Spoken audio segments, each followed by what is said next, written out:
Muy buenas noches a todos. Vamos con este ciclo de charlas espirituales sobre nuestra querida Madre, la Virgen María, que tenían como título, si se recuerdan, lo que María guardaba en su corazón. Perdón los minutos de atraso, bueno, ahora como tenemos la misa presencial,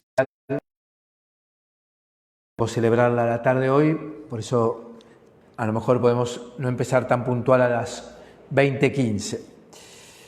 Bien, lo que María guardaba en su corazón, le habíamos puesto a este ciclo de charlas donde íbamos a acercarnos a los distintos momentos de la vida de María en relación con la infancia de su Hijo Jesús.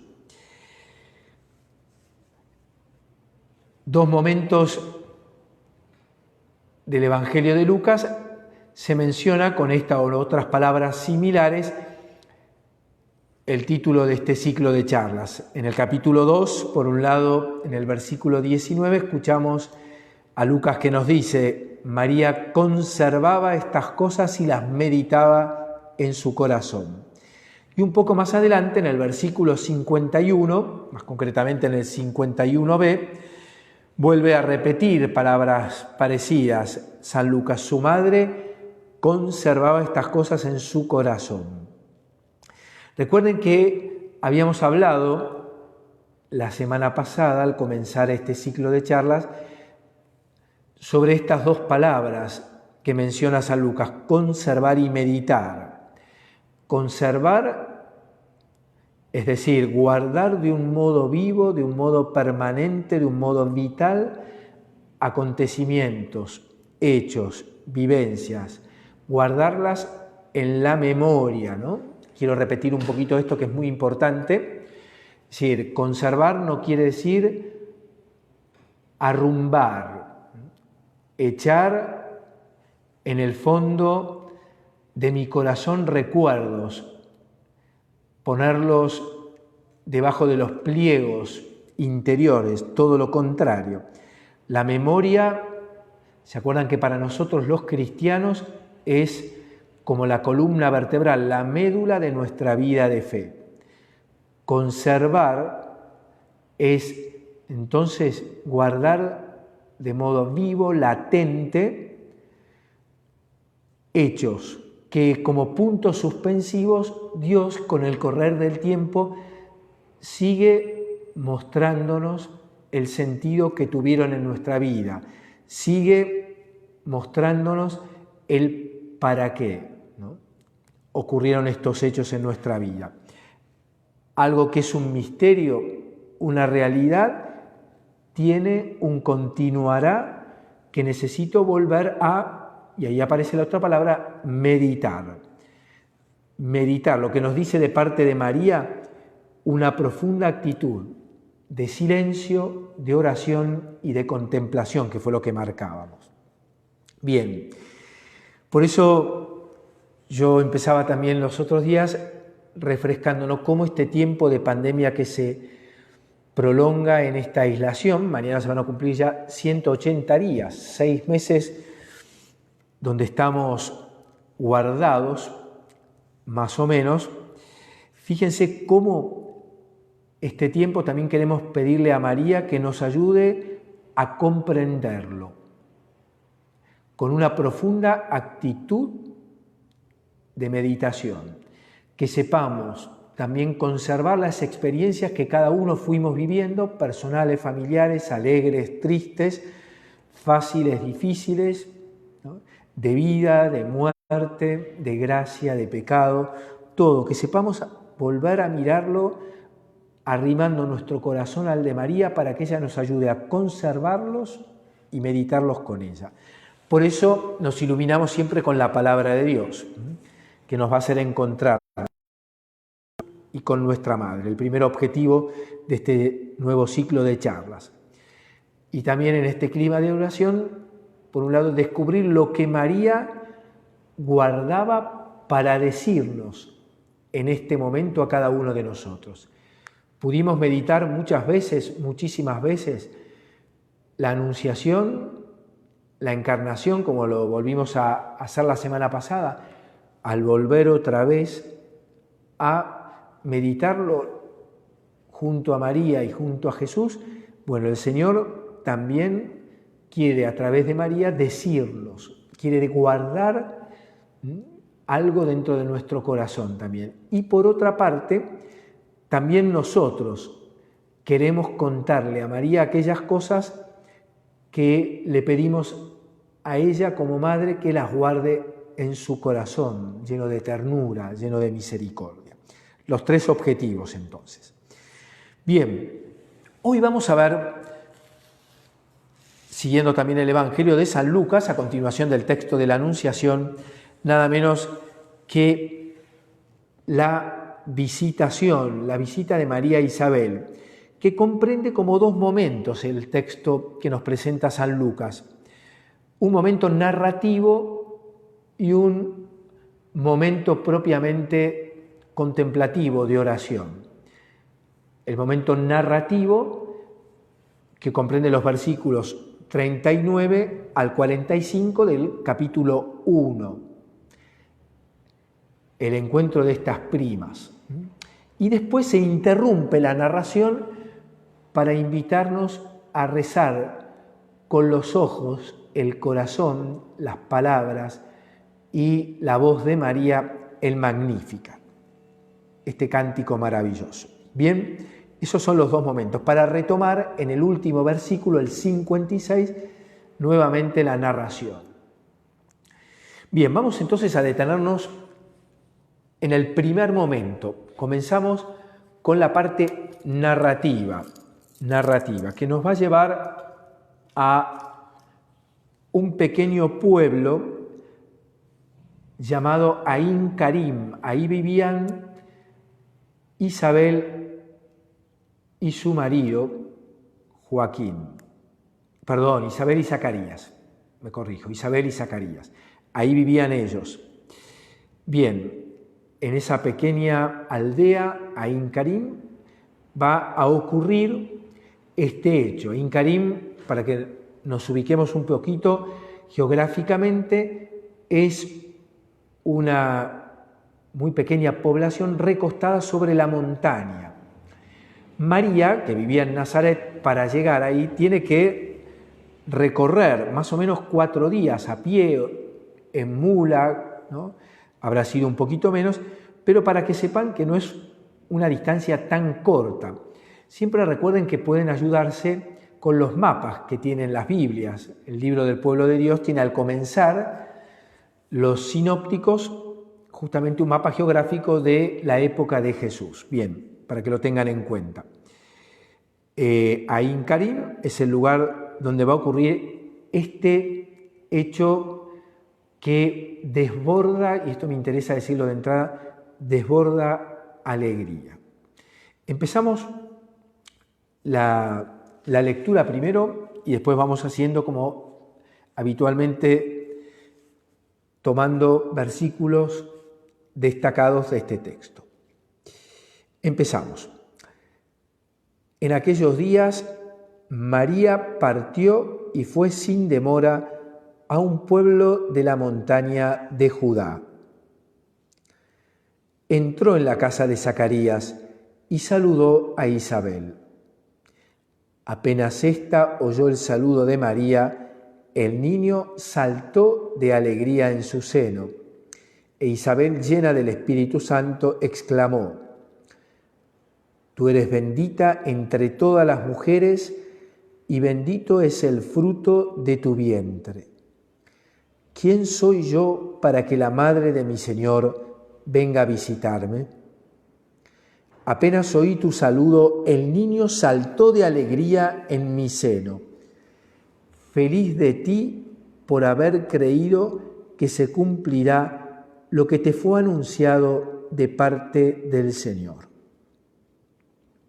Si ustedes se detienen en la narración, la parte narrativa, la que acabamos de leer, Prácticamente,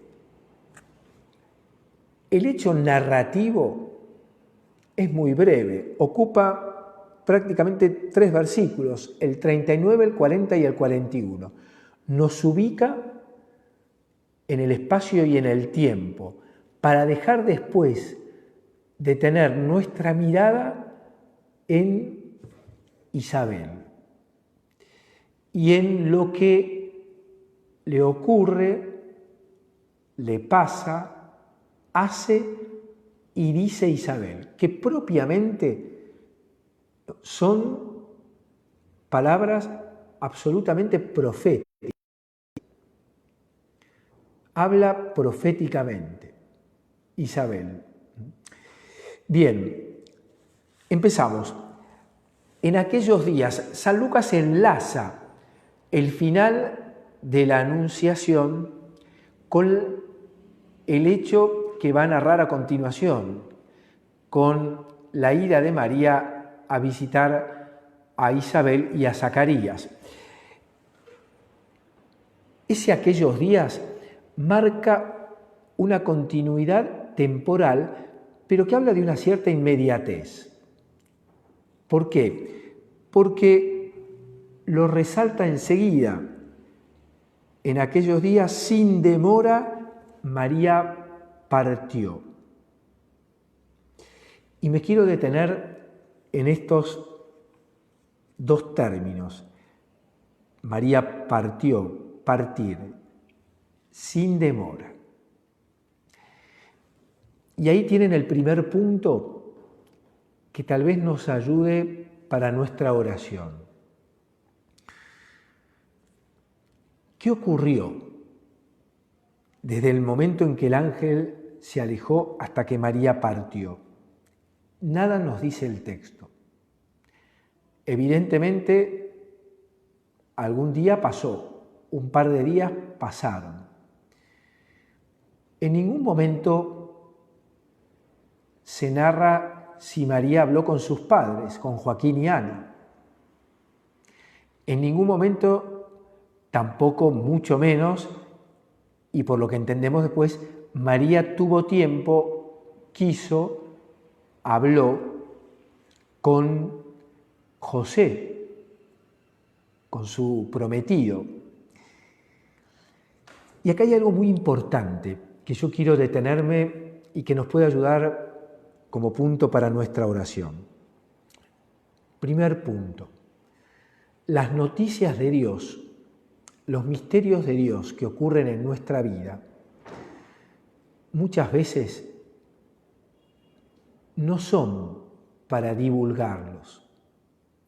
Las gracias que Dios nos regala, las gracias especiales en algún momento de nuestra vida, ciertos hechos o acontecimientos que vivimos fuertes, quien duda que lo que vivió María es el hecho más maravilloso de la historia de la salvación, junto con la resurrección de Cristo, encarnación y resurrección, ¿no? Nacimiento unido a la encarnación, la pasión, la muerte y la resurrección de Jesús, son los grandes acontecimientos. Este hecho de la encarnación de Jesús, del Hijo de Dios, Jesús en el seno de María, fíjense que con cuidado no se nos cuenta ningún diálogo que haya tenido María con nadie, como si María lo hubiera guardado, conservado y meditado en su corazón. María lo guardó.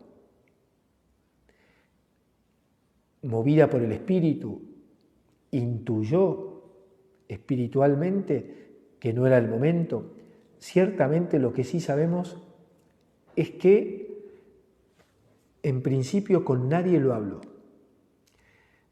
Y esto nos ayuda a tomar conciencia cómo esos acontecimientos, sean felices o tristes, pero acontecimientos fuertes, experiencias fuertes de fe en nuestra vida, primero uno necesita conservarlas, meditarlas, es decir, guardarlas de un modo vivo y detenernos a dialogarlas con el Señor. María es maestra de silencio, de escucha, de oración. Los hechos de Dios no son para publicarlos de inmediato, necesitamos comprenderlos. María, llena de gracia, quiere tomarse el tiempo para meditar. Y arriesguen un poco más. No piensen el trayecto de Nazaret a Incarín, ¿cómo habrá sido? La oración de María junto a ese pequeño grupo de células que ya formaban nada menos que al Hijo de Dios encarnado, esta persona divina que había tomado naturaleza humana. Cómo María necesitó rumiar, ¿no? Sentir internamente el gusto de ese misterio. De hecho, fíjense ustedes que en ningún momento, tampoco en la parte narrativa, vamos a ver cómo María le cuenta a Isabel lo que ocurre. Isabel tiene una inspiración primera, y desde la inspiración que la supera ella, desde lo que el Espíritu Santo le hace experimentar, habla proféticamente. Pero en ningún momento María le dijo: vení, Isabel, sentémonos, te quiero contar esto.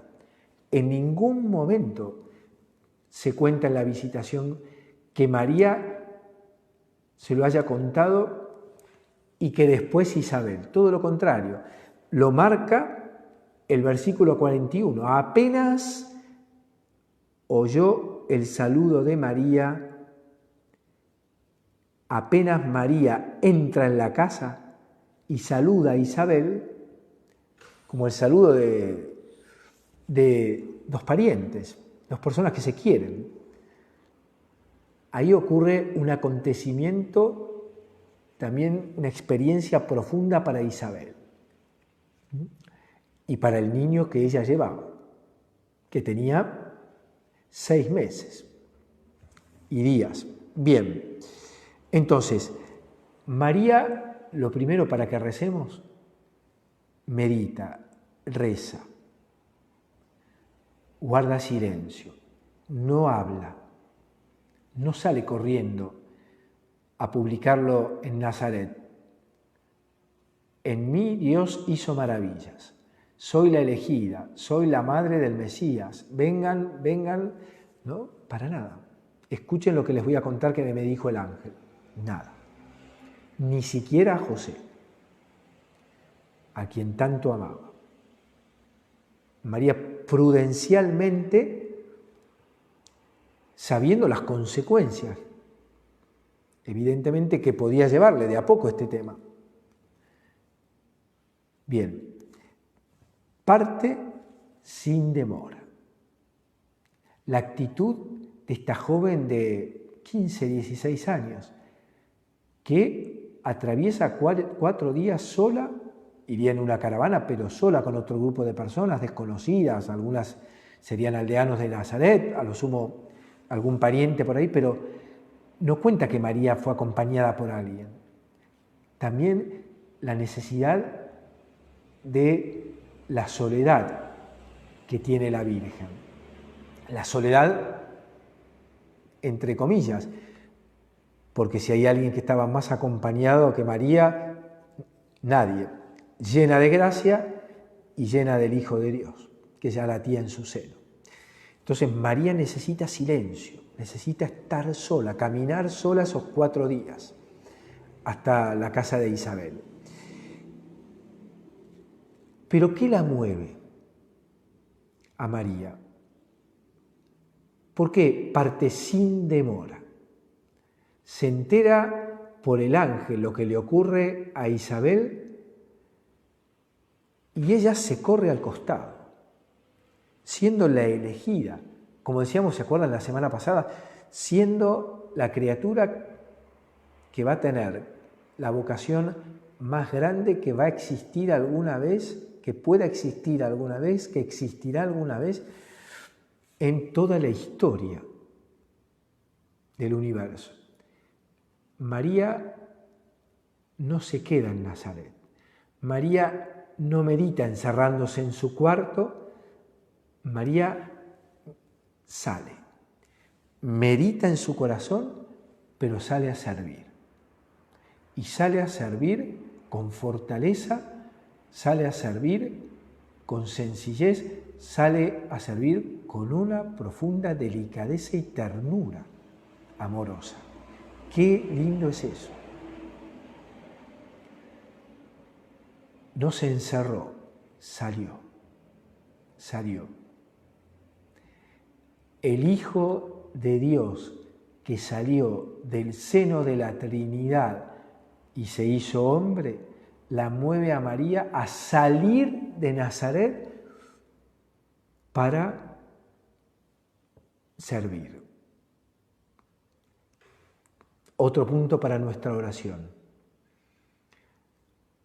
Los misterios de Dios a veces se predican en el servicio, no con las palabras. A veces son necesarios primero los gestos. O más todavía, a veces son los gestos los que hablan de lo que estamos viviendo internamente. Y esto ténganlo en cuenta para el final, para los puntos de oración que les voy a dejar. Bien, partió sin demora, va a ese pueblo de la montaña de Judá. María estaba en Nazaret, Galilea, fíjense que tiene que ir al sur. Atraviesa Israel y llega a visitarla a Isabel.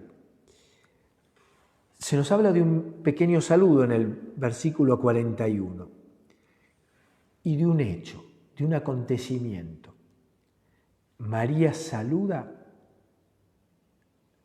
y el niño salta de alegría en el seno de Isabel. Hay como dos maravillosos encuentros de primas y de primos, de mujeres y de varones, de María e Isabel, de Juan Bautista y de Jesús. Qué lindo ese momento. Isabel reconoce por inspiración del Espíritu que María es la elegida. Juan Bautista reconoce al mismo instante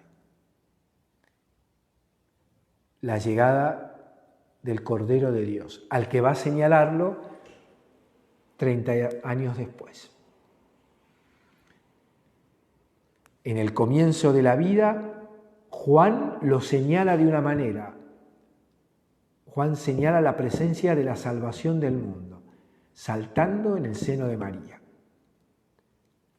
No habla.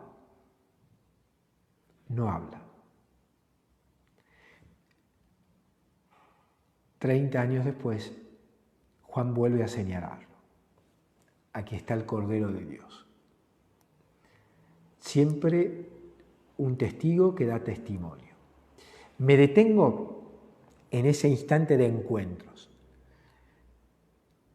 para reforzar una idea que les decía al principio. Qué encuentro que desborda alegría. ¿Por qué desborda alegría? Porque está lleno de Dios ese encuentro, en las personas y en quién es el que obra, el Espíritu. El Espíritu es la fuente de la alegría.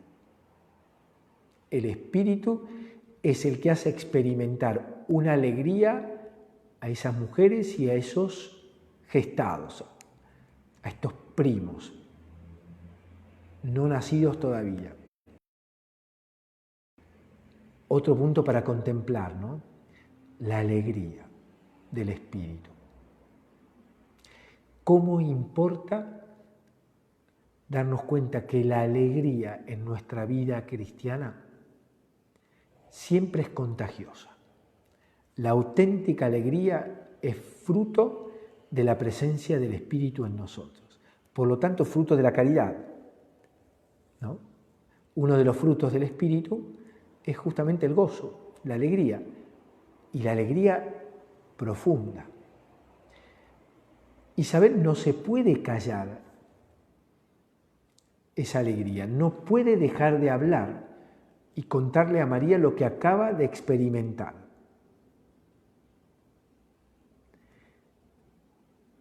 Llena del Espíritu Santo, habla.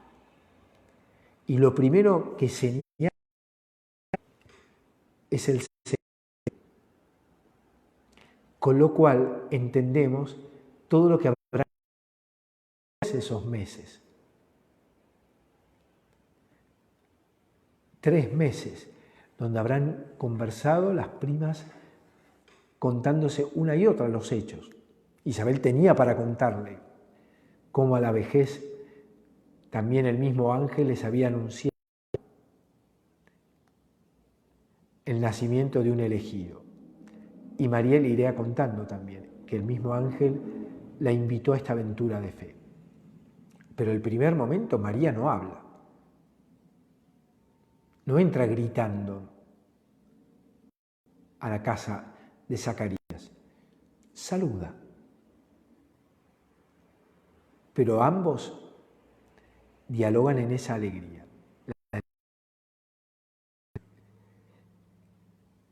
Y lo primero que hace es dar un testimonio de fe. Tú eres bendita. Todas las mujeres, porque bendito es el fruto de tu vientre.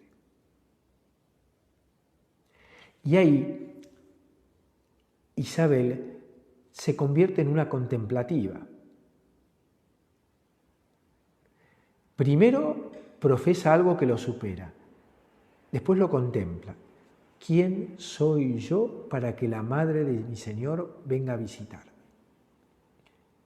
Busquen cuántas veces aquellos que se encuentran con Jesús tienen en palabras o en gestos esta misma pregunta. Repasen los evangelios. ¿O no nos pasó también a nosotros muchas veces? Señor, ¿quién soy yo para que me hayas regalado esto? ¿Quién soy yo para que me hayas regalado esta gracia? Para que me hayas llamado a esto, para que me hayas elegido para esto. Pedro, ante el asombro de la pesca, los curados, sanados por Jesús. Palabras de una manera, palabras de otra, todo frente a la presencia de Jesús, con gestos o con palabras, porque se postran, porque le hablan, expresan esto. ¿Quién soy yo delante tuyo, Señor?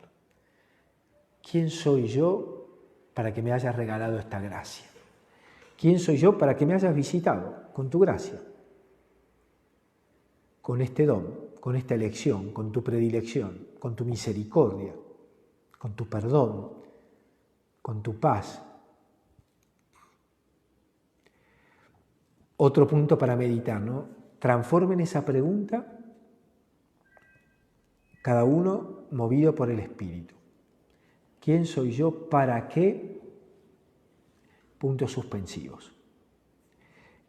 Seguimos.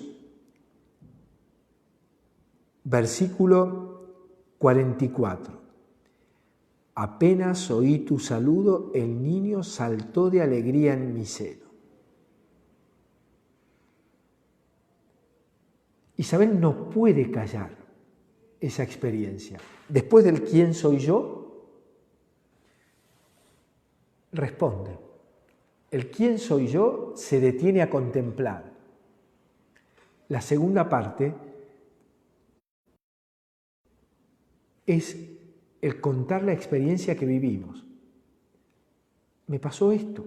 María, llegaste Y a mí me pasó esto, el niño saltó de alegría. Y yo estoy gozosa también. Las entrañas alegres de la madre y del hijo se fusionan. ¿Y qué decir de la alegría de María y Jesús? Por eso ven escena que desborda de alegría. Avanzamos un poquito más. Y ahí viene la profecía. Maravillosa también, ¿no? 45. Feliz de ti por haber creído que se cumplirá lo que te fue anunciado de parte del Señor. Frenamos. Me detengo primero en la expresión de respeto, de reverencia que hace Isabel frente a María. Feliz de ti. Feliz de ti. Y lo primero que dice, ¿por qué sos feliz, María? Porque creíste. Porque creíste. Es decir, la fuerza que tiene la fe en la Virgen María. María vive de la fe. Y bajamos a nuestra vida. Feliz de ti cuando crees. Feliz de ti cuando crees, confías y te entregas. ¿Quién soy yo, Señor, para que me hayas elegido para esto? Y la respuesta de Dios. Feliz de ti primero, porque creíste que esto era posible, que yo obro maravillas. Y la mirada de Isabel se va a perder en un futuro, en un horizonte que evidentemente ella no comprende. Porque los designios de Dios, porque los misterios de Dios, aun cuando estemos llenos de gracia, aun cuando María, llena de gracia, cree, el misterio la supera. Por eso María guarda en su corazón. Por eso María conserva y medita. Lo que le está diciendo Isabel es que lo que ella creyó se cumplirá. Se cumplirá. Es decir, se pierde en un futuro difuso para quien profetiza y también para quien recibe la profecía, aún para María. El Papa San Juan Pablo II, ustedes lo están viendo con el Padre Andrés probablemente, creció en la fe. En el documento Redemptoris Mater, el Papa cuenta eso. María, a lo largo de su vida, va comprendiendo los misterios que ocurren dentro de ella, junto a su Hijo, y después al pie de la cruz, y después de la ascensión de Jesús, el tiempo de la Iglesia. Bien, detengámonos también en esto, ¿no? Soy feliz por el tesoro de la fe.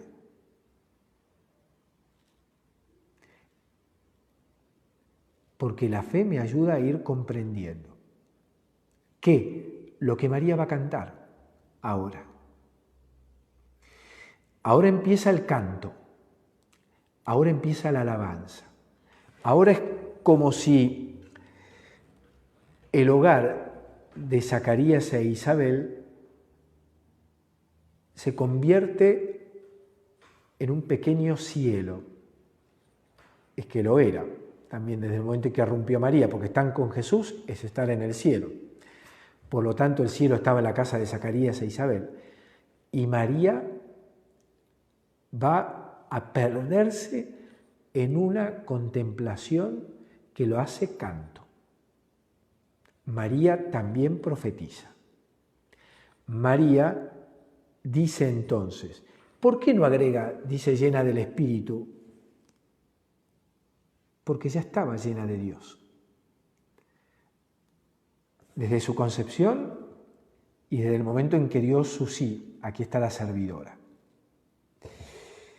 María va a cantar el famoso Magnificat, su canto. No entremos a hacer un exégesis si este canto Lucas lo toma parte del canto de Ana. Dejo esa parte. Detengámonos en lo litúrgico, porque acá hay una liturgia del Magnificat en este cántico, que son más o menos, si ustedes se fijan bien, 10 versículos, pero muy marcados en este canto. Vamos a leerlo, vamos a rezarlo, vamos a leerlo rezando. Mi alma canta la grandeza del Señor y mi espíritu se estremece de gozo en Dios mi Salvador, porque Él miró con bondad la pequeñez de su servidora. En adelante todas las generaciones me llamarán feliz, porque el Todopoderoso ha hecho en mí grandes cosas, su nombre es santo. Su misericordia se extiende de generación en generación sobre aquellos que lo temen. Desplegó la fuerza de su brazo, derribó a los poderosos de su trono y elevó a los humildes. Colmó de bienes a los hambrientos y despidió a los ricos con las manos vacías. Socorrió a Israel su servidor, acordándose de su misericordia, como lo había prometido a nuestros padres en favor de Abraham y su descendencia para siempre. A ver, hay tantas explicaciones, comentarios maravillosos, pero maravillosos del Magnificat, de padres de la Iglesia, de santos, maestros espirituales, de místicos, insuperables, ¿no? Yo quisiera proponerles lo siguiente: cuando lo recen al Magnificat, primero tomen algunos de estos puntos que veníamos trabajando, proponiéndoles para llevar a la oración, o alguno más que les voy a dejar ahora. Y después sí, recen el Magnificat, después de haber dialogado, meditado con el Señor, cara a cara. Después, canten el Magnificat. Agréguenle, sáquenle, pónganle lo que ustedes quieran. Hagan su propio Magnificat, como me escucharon más de una vez que lo dije, en retiros, en algunas charlas. Pero sí me quiero detener en el primer momento, básicamente, después avanzo un poquito más. María lo primero que hace es mirarlo al Señor. Es como si se perdiera todo lo que hay alrededor de ella, inmersa en una contemplación maravillosa, mística, ¿por qué no? Ciertamente mística. María le canta al Señor por la grandeza que obró en ella. Es decir, lo que Isabel señala en María, María lo canta. El misterio, el hecho ocurrido, María lo convierte en liturgia de alabanza.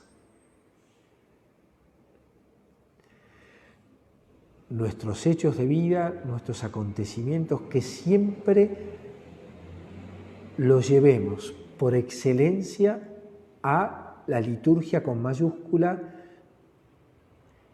que es sobre todo la alabanza a Dios, que tiene su momento central en la Eucaristía, que se prolonga en la liturgia de las horas, que se prolonga en la liturgia, llamémosla también personal, de frente al Señor. Bien, sí. Que los hechos de nuestra vida siempre estén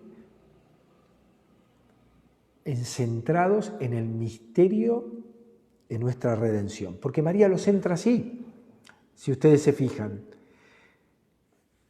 Ella, lo primero que es, lo mira al Señor, lo alaba por la grandeza de Dios. Le cuenta lo gozosa que está. Su gozo está en Dios y en que Dios la haya mirado y la haya mirado pequeña.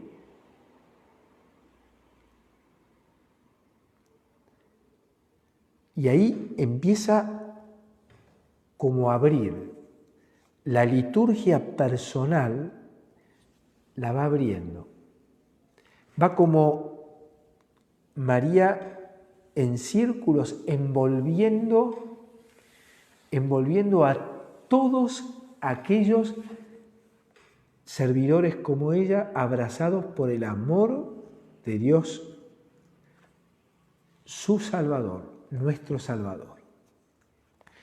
Todas las generaciones me llamarán feliz porque el Todopoderoso hizo en mí grandes cosas. María no se atribuye nada. María no se siente dueña. Todo lo remite al Señor. Todo. Para terminar exclamando la adoración más grande. Santo es su nombre. El nombre con mayúscula lo pone. El nombre de Dios es santo por excelencia. De ahí baja a mostrar, ¿no? Cómo la misericordia de Dios va abrazando generaciones, siglos, rincones del universo. Abraza a todos aquellos que confían en Él. El temor propio en la Sagrada Escritura, ¿no? Y ahí vemos, ¿no? El obrar de Dios tan misterioso para nosotros los hombres. Versículos 51, 52, 53. Despliega la fuerza de su brazo. ¿Cómo lo dice? ¿Cómo lo hace eso? Se ve, se palpa. Lo descubren, lo palpan los que se llenan del Espíritu, como Isabel. Los que no están llenos del Espíritu, los que no se abren al misterio, no comprenden. Lo vamos a entender después. Los fariseos, los escribas y tantos. En cambio, los que se abren al misterio son abrazados por el misterio. Son llenos de la fuerza de Dios, que viene a cambiar las cosas. Los poderosos son débiles. Los débiles, los que confían, los que se abandonan, pasan a ser elevados. Los que tienen hambre, los que necesitan del pan de Dios, de su palabra, de su amor, de su misericordia, son colmados. Los seguros de sí mismos quedan vacíos. Y ahí va el final, ¿no? Otra vez, el cumplimiento de las profecías y aparece Abraham. Esa promesa de Abraham, padre, ¿no?, de un mar de estrellas, padre de un pueblo más numeroso, María viene a mostrar que ya está cumpliéndose. La promesa hecha a Abraham y a su descendencia se está cumpliendo, porque Dios vino a socorrer a el servidor Israel. ¡Qué belleza! Bien, termino invitándolos, más allá de lo que ya fueron algunas propuestas que fueron surgiendo, a rezar con lo siguiente. Primero, recuerden no dejarse empapar de la alegría del Espíritu Santo. Después, preguntar en oración al Señor: Señor, ¿cómo puedo vivir estas situaciones que me tocan atravesar, estas experiencias, estas cosas que me suenan misterios? ¿Cómo puedo vivirlas? En oración y en servicio. ¿Cómo puedo vivirlas en oración y en servicio? Y ahí aparece una palabra muy linda: la fidelidad. ¿Cómo puedo vivirlas? Segunda propuesta, mirándola a Isabel. ¿Qué hacer con aquellas cosas que en mi vida experimento como gracias del Espíritu?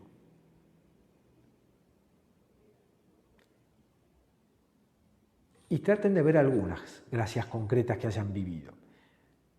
¿Qué hacer ahora?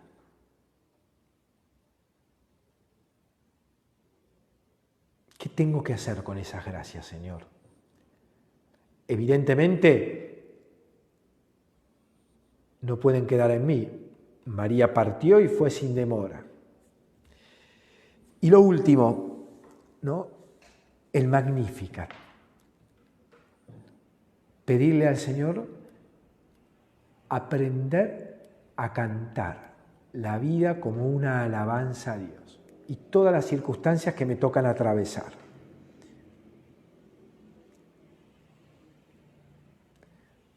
Cantar el Magnificat en la liturgia de la Eucaristía del domingo. Pensemos lo lindo que podría ser en nuestra vida tener más consciente, ahora que algunos ya pueden volver a la celebración, otros que lo anhelan. Bueno, de verdad, cómo revalorizar la centralidad de la Eucaristía dominical como momento privilegiado de encuentro con el Señor, de encuentro con los demás. Y después, como María, partir sin demora a cantar el Magnificat a los otros, a servir a los otros, a los que no pueden venir, a los que necesitan una palabra de aliento, a los que necesitan el encuentro, la alegría. Bien, terminamos renovando entonces nuestra filiación a María, pidiéndole a ella que nos ayude a dejarnos guiar por el Espíritu, a llenarnos de su amor y de su presencia.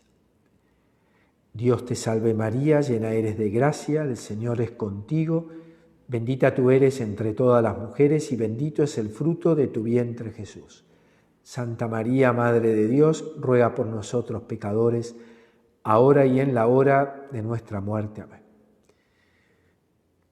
Que la bendición de Dios Todopoderoso, del Padre, del Hijo y del Espíritu Santo, acompañe cada uno de sus hogares, nuestras familias, nuestra comunidad.